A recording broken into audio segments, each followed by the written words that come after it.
Tabea Sigiwangko, baku dapat lagi bersama saya, Vilo Karundeng, yang akan menjadi host Kelung Bacerita kali ini. Nah, di saat ini kita sudah kedatangan lagi satu pemuda adat dari Kampung Linggam, Sintang, Kalimantan Barat. Di depan saya ini mungkin boleh memperkenalkan diri. Oke, baik, terima kasih, Vilo. Halo teman-teman, perkenalkan saya Natalia Kori dari Sintang, Kalimantan Barat, tepatnya di Kampung Linggap. Ya, Kori, kita akan bicara nanti lebih lanjut terkait bagaimana kemudian aktivitas pemuda di kampungnya Kori. Kemudian nanti kita akan bicara soal sekolah adat. Ya, kita mulai dari yang pertama. Mungkin Kori boleh menjelaskan kepada teman-teman tentang komunitasnya Kori. Oke, baik, terima kasih. Jadi komunitas kami saat ini itu namanya adalah Komunitas Dayak Lebang Kampung Linggam. Kami memang masyarakat adat dengan suku Dayak. Dayak Lebang itu adalah salah satu suku yang ada di daerah Kabupaten Sintang, eh, Provinsi Kalimantan Barat. Jadi suku Dayak Lebang ini jika dilihat dari jumlah masyarakat adatnya itu sedikit. Jadi kami hanya tersebar di dua kecamatan, yaitu Kecamatan Kayan Hilir dan Kecamatan Dedai. Jadi tidak banyak gitu, hanya beberapa desa saja yang sebagai masyarakat adat suku Dayak Lebang. Oke.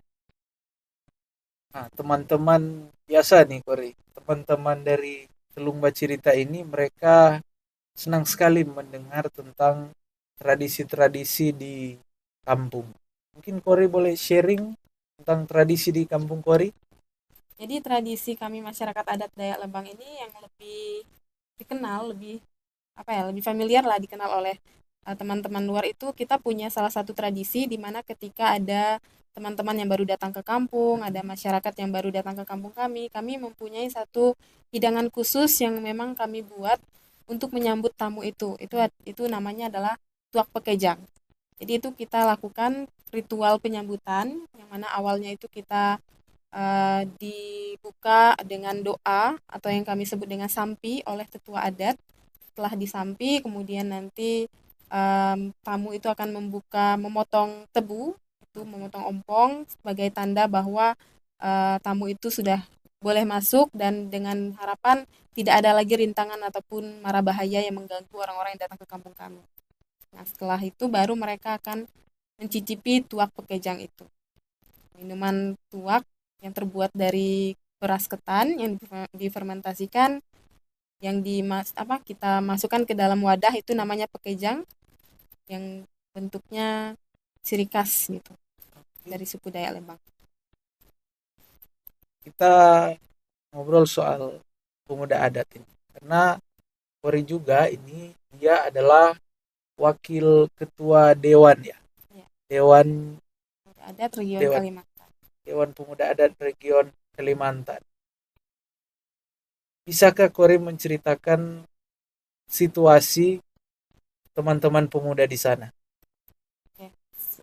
Jadi awal mulanya mungkin aku bercerita terkait dengan perjalanan diriku dulu ya, kenapa aku Boleh? bisa menjadi Dewan Pemuda Adat begitu. Jadi ini kan juga berawal dari keresahan juga ya sebagai pemuda adat, yang mana dulu kan yang asli suku Dayak Lebang itu kan bapakku ya. Jadi kami sekeluarga itu kan berangkat dari Kampung Linggam karena bapakku adalah seorang guru. Jadi kami tinggal di salah satu kampung yang ada di hulu Sungai Pinoh, tepatnya di Kabupaten Melawi, Provinsi Kalimantan Barat.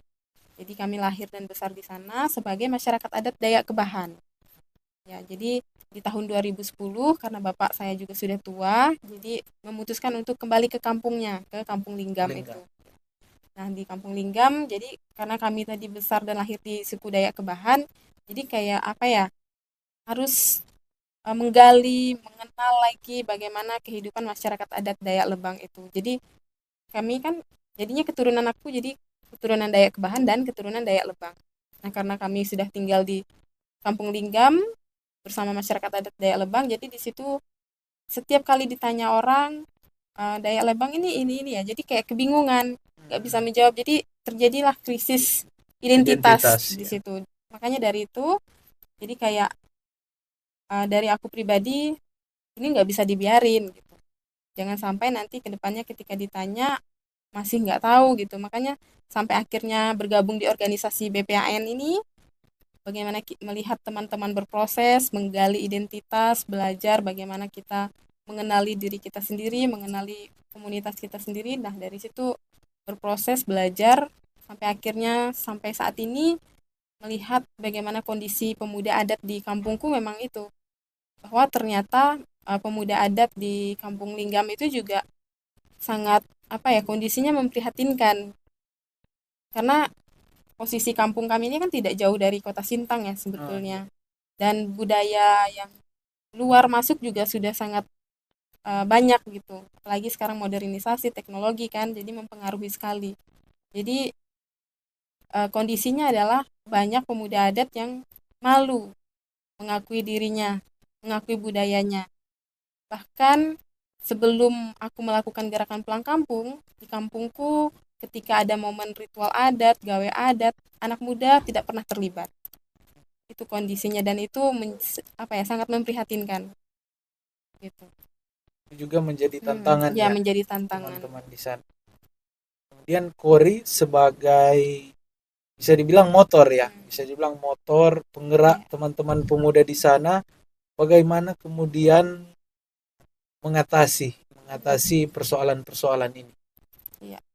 Yang pastinya yang pertama aku lakukan adalah em, aku kembali ke kampung, mendekati para orang tua, tetua, bertanya, belajar, kemudian mencoba mengasah diri sendiri dulu kayak bagaimana sih kemampuan aku selama ini kan berawal dari keprihatinan tadi ya merasa malu dan minder juga terhadap diri sendiri karena kok merasa aku pemuda adat tapi aku masih belum kenal juga dengan diriku sendiri dengan keluarga aku sendiri begitu jadi kayak memperkuat diri sendiri dulu belajar kemudian sudah hampir 1 tahun melakukan gerakan pulang kampung tinggal di kampung melakukan pendekatan dengan tetua sampai akhirnya teman-teman BPAN juga mendukung sampai akhirnya kita waktu itu mengawali eh, program kedaulatan pangan jadi kita bentuk kelompok kebun merangkul teman-teman yang ada di Pemuda-pemuda kampung juga ya. pemuda yang di kampung itu kita kelompoknya memang pemuda yang ada di kampung kita rangkul kita awali dengan kegiatan kelompok berkebun kemudian sampai akhirnya mengajak anak-anak untuk sering kumpul di rumah kita belajar sama-sama dengan sampai akhirnya juga terdeklarasilah sekolah adat begitu. Jadi memang awalnya proses membangun apa ya, membangun bisa dibilang gerakan pemuda adat Hmm. ini, gerakan untuk mengembalikan krisis Iya, identitas ini mula-mulanya dibuat di rumah Kori juga iya berarti. betul. Jadi itu jadi ya. Jadi karena kebetulan juga bapakku kan dipercayakan sebagai ketua adat juga. Jadi kayak apa ya? Aku bilang bapakku sepertinya leluhur merestui kita berdua untuk mengembalikan adat kita. Karena saat aku melakukan gerakan pulang kampung, aku mengakui diriku pemuda adat, bapakku juga tiba-tiba di SK-kan sebagai ketua adat. Jadi kami langsung berkolaborasi, bekerja sama di situ. Gitu. Nah ini Kori, aku sebenarnya ingin mendengar cerita dari Kori tentang ini lebih ke tantangan pribadi Kori Ya. karena Kori sebagai motor di Mm-mm. situ.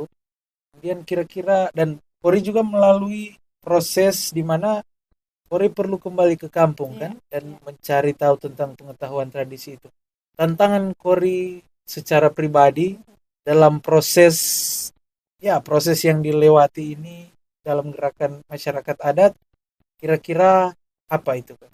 Oke, tantangan pertama itu kan dulu kan aku adalah seorang pegawai di sebuah lembaga keuangan gitu kan. Lalu tiba-tiba aku memutuskan untuk resign, keluar dari pekerjaan. Jadi tantangan pertama itu ketika aku pulang kampung, ada banyak stigma yang muncul gitu. Kenapa sih diri udah sarjana, udah dapat gaji setiap bulan, kenapa harus pulang kampung? Jadi kayak omongan masyarakat ya cukup pedas di telinga gitu kan. Jadi kayak stigma-stigma itu yang kayak mencoba untuk menjatuhkan, tapi kalau aku pribadi, selagi niatku baik dan aku punya tekad dan itu memang tujuan yang positif, itu akan aku jadikan motivasi untuk diriku. Jadi aku buktikan bahwa aku pulang kampung bukan untuk santai-santai di rumah saja, tapi ada gerakan yang ingin aku lakukan begitu. Makanya sampai akhirnya bapak mamaku juga yang awalnya menolak untuk aku berhenti bekerja, tapi setelah mereka melihat aktivitasku di kampung, aku melakukan apa saja, lalu pergaulanku membangun relasi ketika aku di kampung dan ketika aku keluar dari kampung seperti apa. Jadi sampai akhirnya mereka pun mendukung gitu setiap gerakan yang aku lakukan. Ada kejadian atau pengalaman yang berkesan enggak bagi Kori yang dimana kejadian itu kemudian apa ya, menimbulkan rasa berapi-api, rasa semangat dalam diri Kori untuk terus melanjutkan gerakan ini? Ya, ini kan di masyarakat adat Dayak Lebang kita punya salah satu tradisi itu adalah gawai adat Behido, gawai adat tutup tahun. Dimana sebelumnya ketika aku belum melakukan gerakan pulang kampung, momen gawai itu dilakukan hanya untuk happy-happy, hanya Hmm. untuk minum-minuman, jadi kayak mabuk-mabukan, sampai akhirnya aku membuat gerakan gawai itu, mari kita ubah, aku bilang kan, aku siap menjadi ketua panitia gawai ini, aku akan mengatur bagaimana konsep acaranya, sampai akhirnya aku buat proposal, puji Tuhan mengajukan ke desa, ada dana, kemudian juga kami ke dewan-dewan, ke pemerintah gitu kan, sampai akhirnya ada juga support dananya.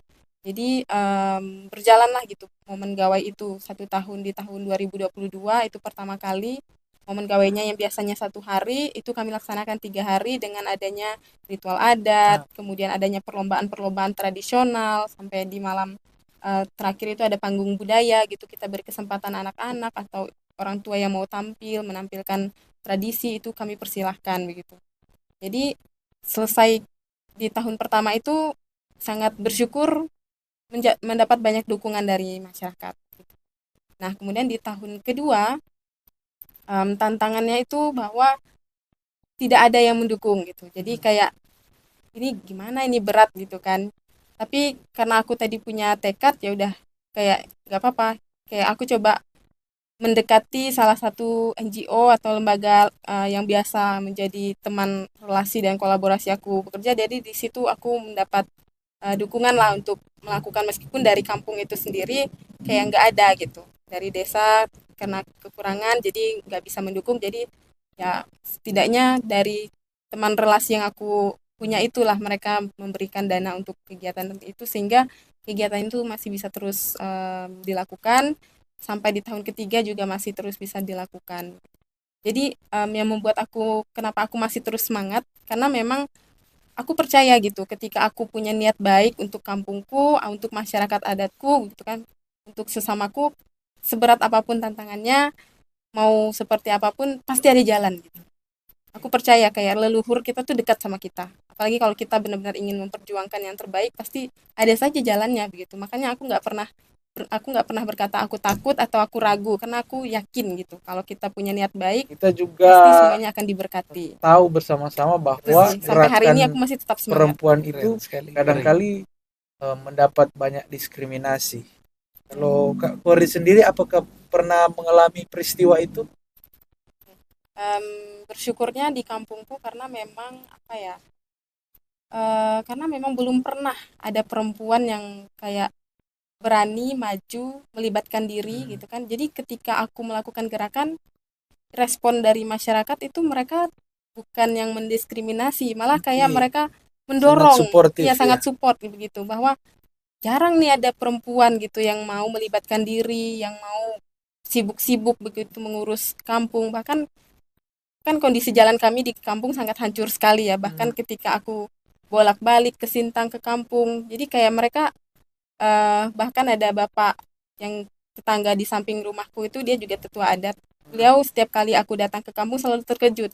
Kapan Kori datang? Kenapa bisa datang? Maksudnya dengan kondisi jalan seperti ini Hmm. begitu kan. Jadi yang ada memang mereka selalu mendukung begitu.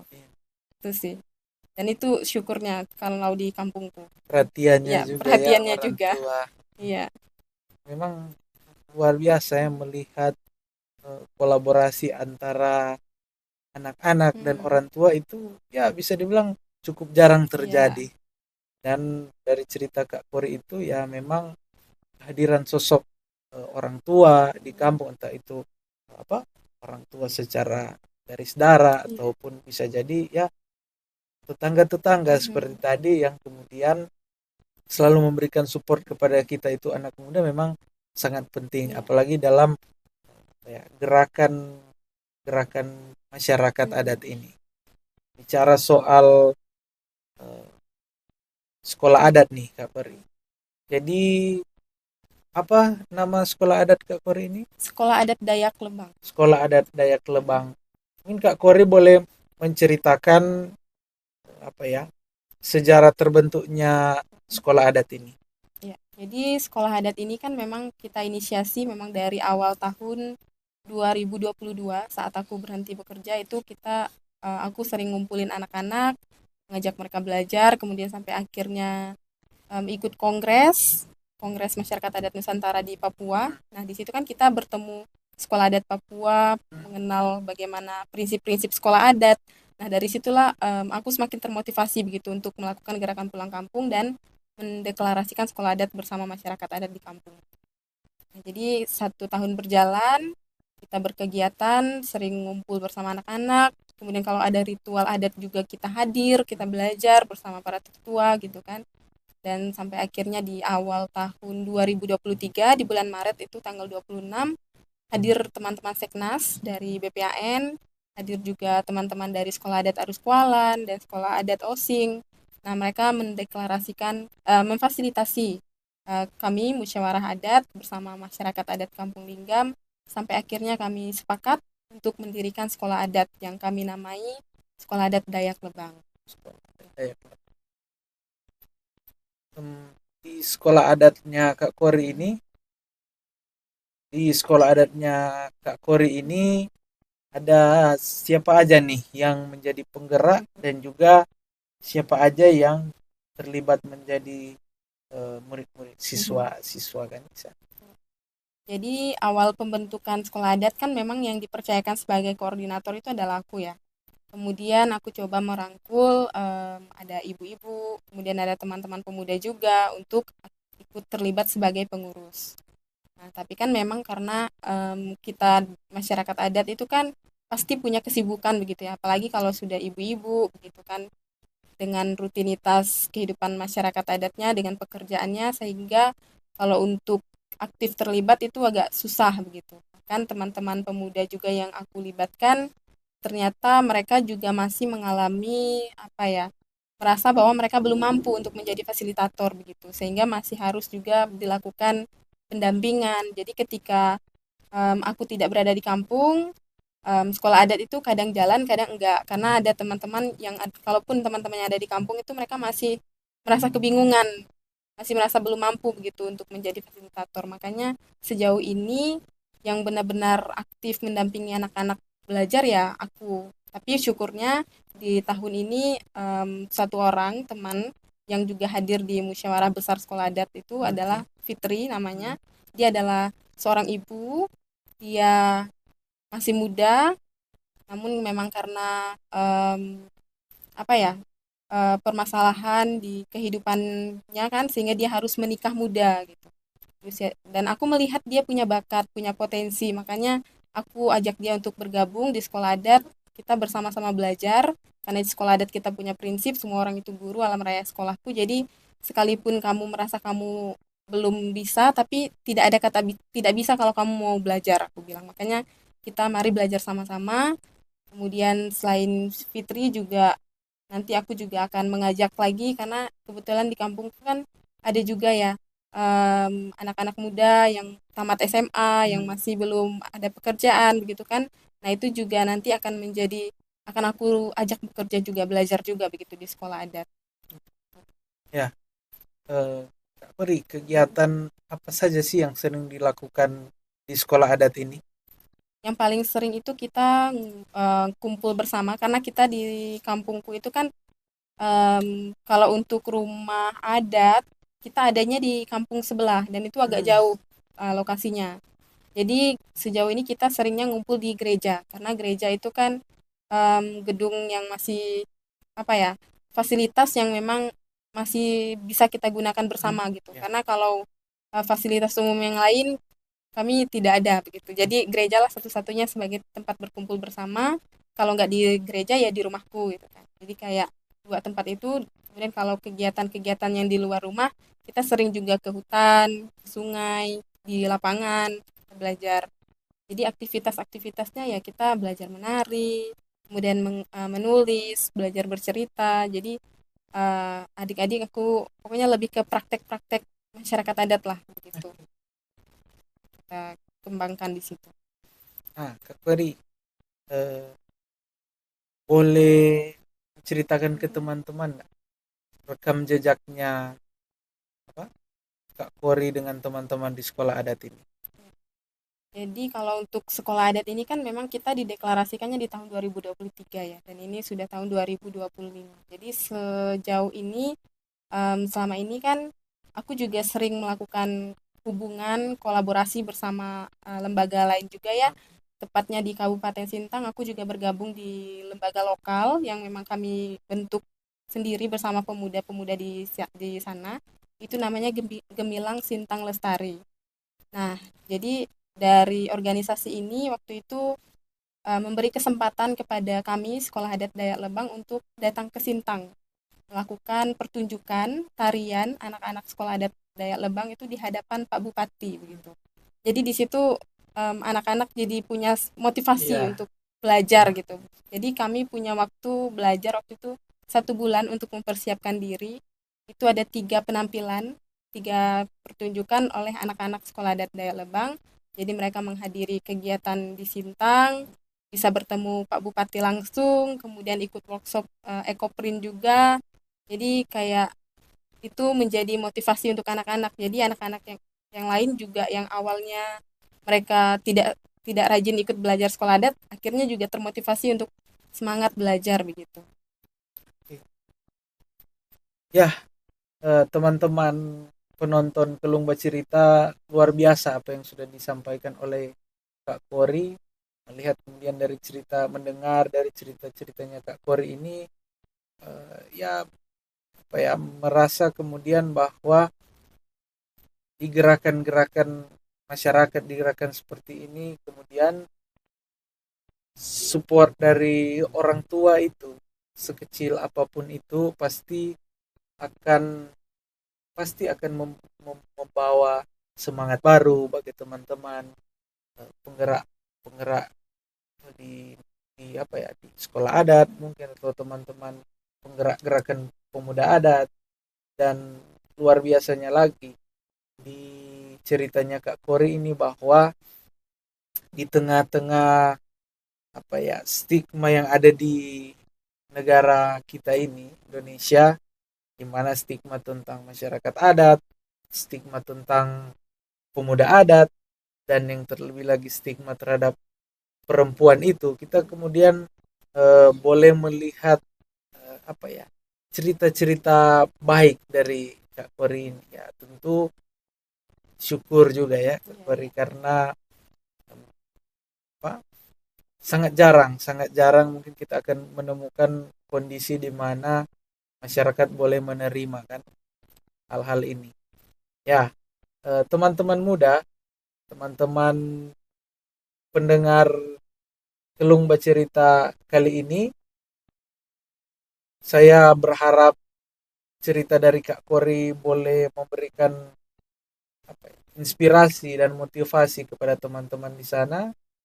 Mungkin Kak Kori ada pesan kepada teman-teman pemuda adat?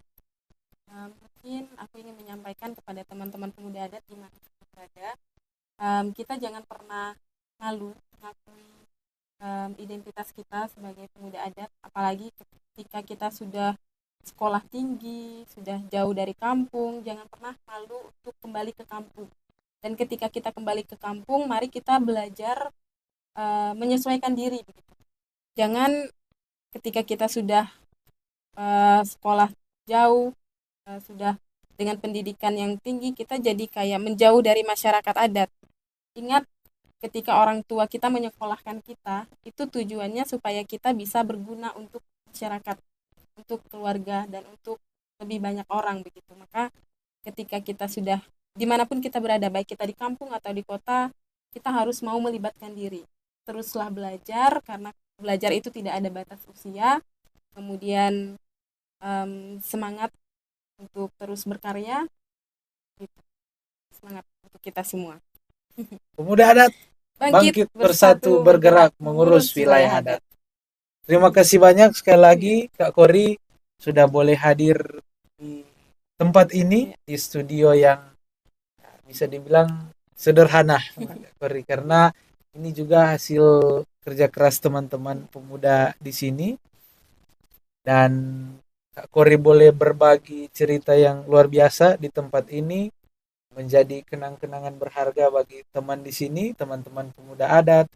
Dan juga mungkin ini pertama kali ya ada narasumber perempuan. Ya, narasumber perempuan.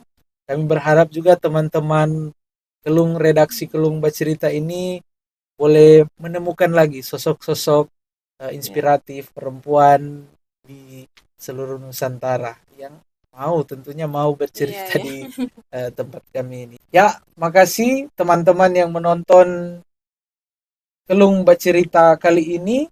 Makasih banyak mendengar cerita Kak Kori.